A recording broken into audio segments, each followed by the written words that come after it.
So with that, we're going to get into the final speaker of this. I'm looking forward to this. If you are on LinkedIn at all, you have probably seen our next speaker because he is all over there, and that I know him from LinkedIn and all this good stuff. And we're going to talk about how we're going to bring up AI. So we're going to talk about that, but we're going to talk about AI fluency. And so I'm bringing Ross up on stage. So Ross, you are joining me here. So we got Ross Stevenson. Ross, can you hear me? Hey, good sir. All right. Good. Oh, you are very official. You make me want to pull my boom mic down and actually, we'll start a podcast or something like that. So Ross, you are talking to us about making AI fluency stick, which is a topic I love talking about. So can we get a round of emojis for Ross as he gets into this, and then I will go off camera, off mic, and you do your thing, man.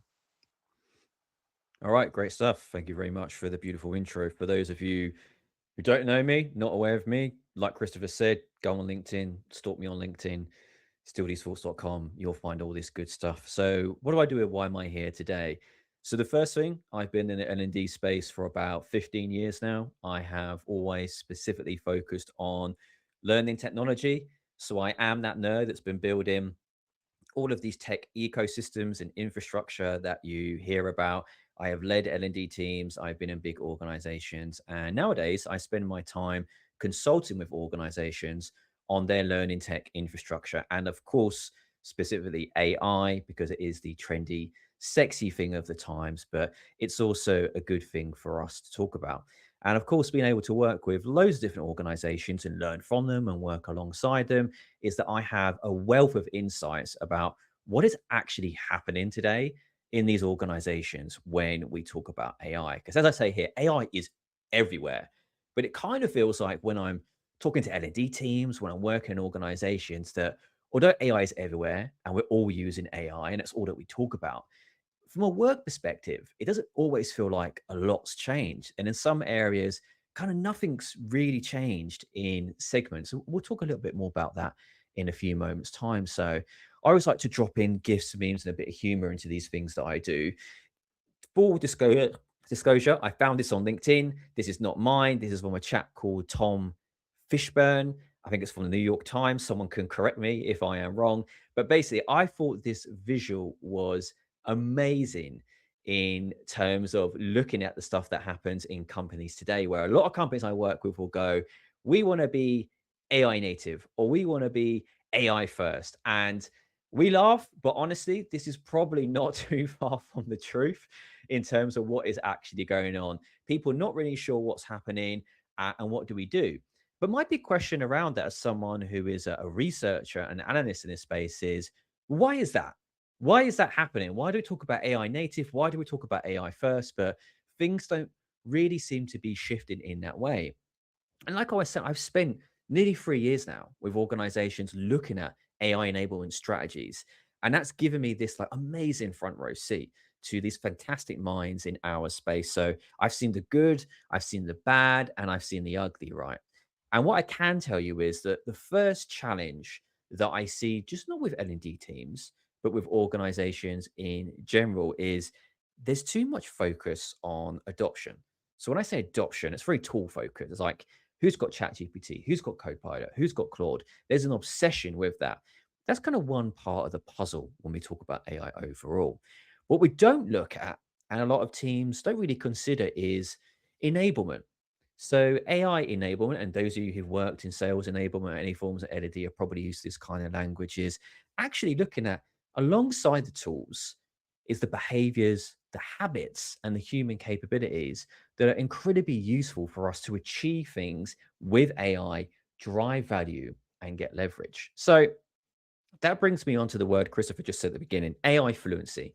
So some of you might have heard of this word or terminology. If you haven't, I'm going to break it down in what is kind of my opinion of AI fluency. So AI fluency is the ability to understand the tools and technology and effectively collaborate with these tools in your day-to-day work as well. So this goes beyond tools themselves. This is not just saying, I know how to do prompts in ChatGPT, or I can build an agent in Claude, or I can connect my AI tool to this MCP. We will also look at components of fluency of knowing when and when not to use AI. When not to use AI is also a very important thing to learn as well. And this requires, as I say, a lot more than just picking tools because we need to think critically. We need to use that human judgment. I know people are like, oh my God, can't AI do everything for me? No, it can't. And you don't want it to. And of course, we need to clearly validate any of the outputs that we get from AI in that work. So fluency is all around being able to do that. Yes, it's about how can I leverage the tools, but it's also looking at thinking critically, having your independent thinking, having your human judgment, and being able to assess whatever it is you do with AI. So for the last kind of like 18 months, I've been obsessed with AI enablement and AI fluency.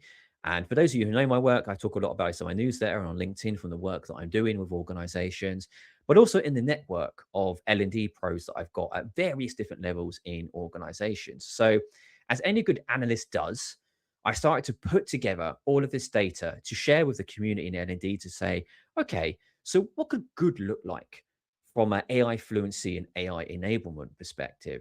So I did what any kind of person would do. I reached out to a number of organizations, some that I've worked with, some that I haven't worked with, and I put together a bunch of insights that I've been sharing now for, I want to say, the last 6 months. So what I'm going to do today is kind of share 5 key insights with you that I've picked up from companies like Stripe, Chime, Canva, and ServiceNow. Some of these I've worked with, so I can share some of the BTS stuff. Some of them I haven't, so I can share some of the stuff that they have given us publicly as well. But I think giving you these 5 gives a really good state and understanding of if you're in an organization now, you're having these conversations about AI adoption, AI enablement, AI fluency, and you want to get a grasp on what can you do as an individual in an L&D team to consult the business.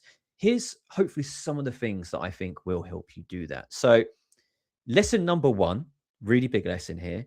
Deploying AI is not the same as enabling people with AI. And I'm sure we've all seen this in the L&D space. So when it comes to LXPs and LMSs, this is not new territory for any of us here. Now, we always know just because you give people access to a particular AI tool, it does not mean people know how to leverage that. I cannot tell you how many senior leadership meetings I've been in where they just think people are going to get it, they're going to start using it, and they're going to leverage it to provide value for an organization. That's never going to happen, not without guidance. And like I said, we know this really well from LXPs and LMSs. There are going to be some people who are crazy adopters who want to do lots of stuff. But I've worked with very few organizations where teams knew how to use this stuff at an individual level, at a local level, let alone being able to advise at a company-wide level. So while you might be in an organization today that's got an AI tool, got a bunch of licenses for everyone, it doesn't mean that it's delivering impact. And like I said, there's a big kind of like chasm between that. And something that I picked up actually from Canva's chief customer officer, who is Rob Giglia, I hope I'm pronouncing that correctly, is that he was talking about an article on Fortune where they shut down the company for a week to do this AI week, thinking they were just going to train everyone on AI. Everyone was going to get it. The company was going to have huge improvement, make lots of money. Everyone was going to be AI native. Of course, that didn't happen. And this is basically what he said here. So he said, look, we shut it down. We expected 5,000 smart people to be doing all this stuff, but it didn't happen. We had all the tech. It had nothing to do with the tech. Actually, it had everything to do with people. And that's the missing part that we often forget, is that we're so focused on the tech that we don't focus on people. We don't focus on change management, transformation, changing behaviors of people. It is not going to be as easy as saying, here's a tool, get on with it. So that's number 1. Number 2, hype is the enemy of adoption. I'm sure you are all on social media. The view of social media on AI adoption and enablement is completely different to what is happening in organizations. If I could have a great visual for you, it would be there is loads of hype, loads of talk online from AI bros saying everyone's using AI agents, everyone should be doing this. The reality is, in the organizations that I've worked with, the people I network with, that is not happening at all. So if you feel like you are behind, please do not, because you are probably very early in a lot of this at the moment in time. What I have found in my own work and the data that I've collected with organizations is most of the companies are probably still 2 years behind where current tech is, maybe 18 months now. And this convinces people, probably like ourselves, misses of social media, that, we're not doing this stuff. We're not building AI workflows. We're not being agentic. We're not doing all of this. But you have to separate that. And I spoke to a really smart chap at Stripe. He was at Stripe at that time, called Gaydon Crawford, who was leading AI enablement both at Chime and then later on when he joined Stripe as well. And that was something he echoed, something that he said to his team that he's working with is, look, don't look at social media. None of that is going to happen in the space that we're doing right now. We have to work in the context of what we're trying to achieve in our business. So, very simple thing, but ignore the hype. It's not going to help you when you're looking to create adoption and build enablement in your business. Third one, people don't know how to experiment with AI. That might sound crazy. You might think, hey, I'm experimenting with AI. I'm doing all this stuff, or people in my organization are. My question to you would be, how many of you are doing that outside of getting it to write emails, getting it to look at summaries, or doing kind of very basic stuff? A lot of people don't seem to venture out of that, shall we call it, sandbox. And that could be a problem. And I thought there was two great things that I learned from Canva and also from the CLO of ServiceNow, where we were talking about creating conditions for people to explore. Because if you don't create conditions, if you don't give people what I call the enormity of the possible in terms of case studies and use cases and examples from elsewhere, they will just default to what they're already doing. You can set aside as much time as you want for AI experimentation. They'll just keep doing what they're doing until they're actually shown to say, hey, here's some possibilities with the technology. So you're going to have to lead people. It's not always going to be as easy, like I say, just give them stuff and think that they're going to do it, because they're probably just using it for the basic stuff these tools prompt them to do.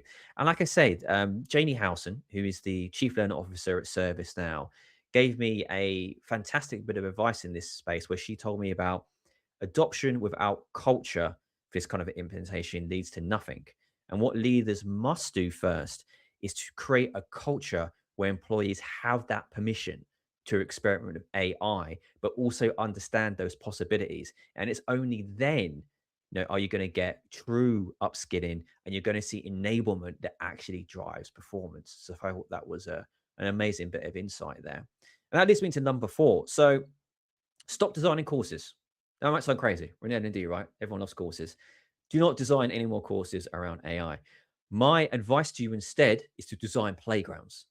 So playgrounds are explorative spaces where people can go on.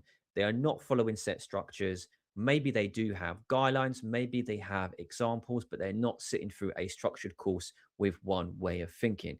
Something that I love about the introduction of AI in many industries is the opportunity to then deploy what I call first principles thinking. You can Google first principles thinking if you don't know what it is.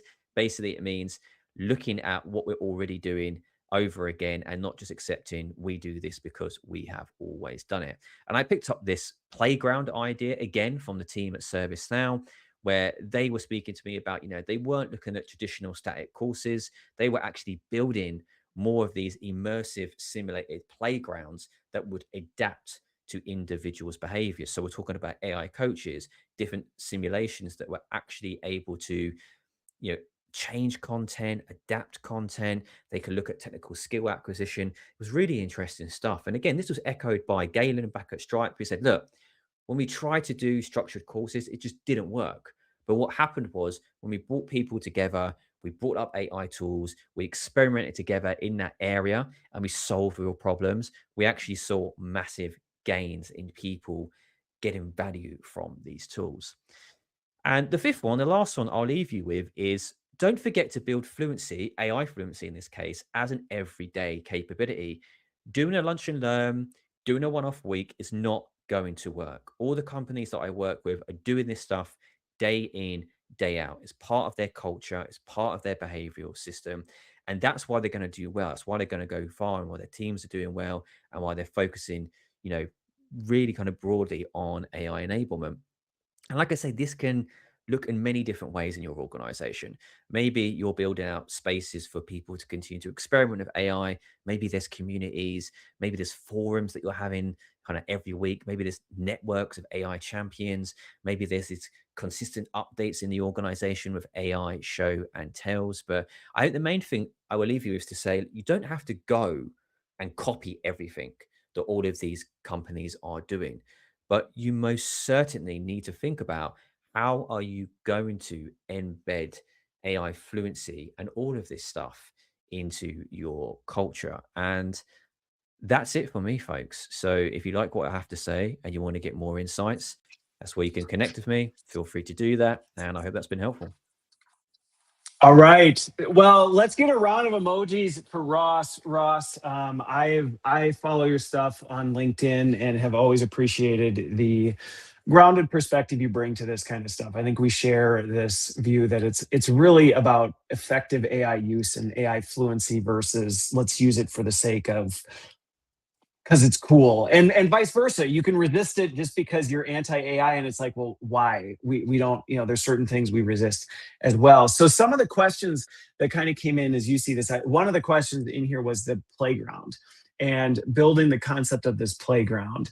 When you say that, or when you do this kind of thing, Jennifer was curious, like, what does that mean, or how do you integrate the concept of a playground? I know what you're talking about, but I get what Mm. she's asking. Yeah. So look, you have to bring a deal of understanding your culture, your context, and your constraints in your organization. Because I can go off and tell you to go build one of these things, but if your Yeah. organization is not ready for that kind of impact, it's not going to work at the end of the day. In terms of how to do it, there's free videos online. You can see me doing it, of building AI coaches, of building voice agents to work with people in difficult conversations and performance reviews. So they're not courses, pretty much. They're kind of going away. They're kind of completely courseless. They're all these immersive experiences. They're pretty easy to put together. You can do video stuff with video coaches. You could do voice only stuff. Really depends what you're trying to achieve. But like I say, the main thing to take away is, do not just stop doing courses because someone like me tells you to stop doing Yeah. courses because I'm saying it online. Yep. Think about your context, the constraints in your organization. How can you move from what you're doing today to some of the things that I'm talking about? Because all of those Yeah. organizations that I've shared with you, they didn't do it, they didn't stop today and then switch on something else tomorrow. So easy to build. In terms of deploying, you need to think about that a bit more Yeah. deeply in terms of where you are. I like the way you frame that because I think it's really easy. And there's this tendency to want to like look at people we admire or people who have had success and go, how do I do that thing? And it's like, well, maybe don't. First, like evaluate where you are, meet your teams where you are. One example I think of is I worked in a pharma company. I was in the regulatory division, and I thought, oh, everybody's sick of PDFs. We should move to a more engaging, interactive Mm, format. And regulatory scientists didn't want a more interactive format for what they did. They wanted a PDF document because that's the way they worked. And so we learned some hard lessons with that. But then we also found it's easy to also have assumptions like, oh, this audience won't like this. And we found they loved an onion style newsletter to grab their mhm, attention. We're like, okay, so you don't like engaging courses or like interactive courses, but you love dark satirical humor, which I mm. guess you're dealing with FDA and regulatory sciences, then I guess you need a little humor to break things up. So I love the way you frame that. I'm curious because one of the things that I continue to find in my work is that AI is really a human change. Like we like to think Mm, it's technology and there's a technology component, there's new models, different things you can do. But at the end of the day, it's really about people and how they're changing, how they're adapting. I'm curious, what are some of the friction points you're seeing, as maybe L&D practitioners move forward through this and they're kind of in some ways having their identity threatened? You're like, don't build more courses. To some mm, people, that's like mm. terrifying. What are some of those friction points that you're seeing with L&D folks as they go, okay, I want to change, but I'm also uncomfortable with change. I don't know how to do it. What are you encountering? You're probably all of the above, to be fair. Change is hard, right? We're all, we're all human at the Yeah, end of the day. I hope we're all human anyway. There's probably some AI agents listening to this, but change is hard and it's not we going to kick happen them out. Don't overnight. worry, Ross. We boot Yeah, them there you right go. out. You send your They're meeting coming agent in. here, they're gone. Yeah, There you go. But yeah, it is what it is at the end of the day. And I think that has always been the golden chalice of LND, is that behavior change is difficult and you're not going to do all of this stuff in a few weeks. It's going to take time. You need to go on a journey yourself individually, even going back to the chat Galen that I mentioned at Stripe. He was saying the same thing in a conversation that I had of him in a live session, is that if you want this stuff to work, you need to be upskilling yourself. And he was upskilling his own team and himself consistently in terms of the technology that's there. How can they leverage that, and going through all of that together? But, as we've spoken about, take us one bit. The human bit is always going Yeah. to be difficult because we have fears, we have worries. We worry Yeah. AI is going to take our job, or our company is training AI on us and using it to replace us, and et cetera, et cetera. Unfortunately, I can't say much to that. But what I can say is, is as much as possible, try to be curious about these technologies and look at ways that, Yeah. how can you adapt your practice today? How can you be ahead of the curve and be an adopter in saying, shaping some of that change to be, Yep. what does your role look like? What does your industry look like? And kind of, you don't want to be a Yeah. bystander in it. So get involved. No.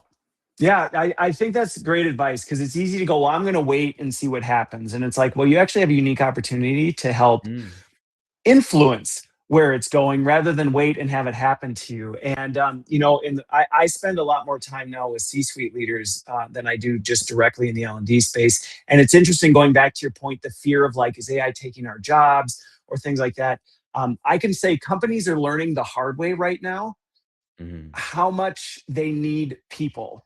They were sold this bill of goods that AI can do all this stuff, and they're realizing, yeah, we really didn't understand work that well. And clearly, it's a lot more complicated than we thought. And if you want a mm, humorous example of it, folks that are still watching, Google what happens when you ask AI to make a lemonade stand. I'm posting about it tomorrow, but it's this fascinating video of somebody that says, "Well, I'm just going to let AI agents create and run a lemonade stand," and it's hilarious how cosmically wrong it goes, mm. and how much work is actually into it. So, Ross, this has been awesome. Steal Your Thoughts is a great publication. I love the work you do. So, can we get one final round of applause or emojis for Ross? And then I've got some concluding things. Don't go anywhere, because I've got some prizes to give away. Thank you, Ross, for joining. Pleasure to share the stage with you.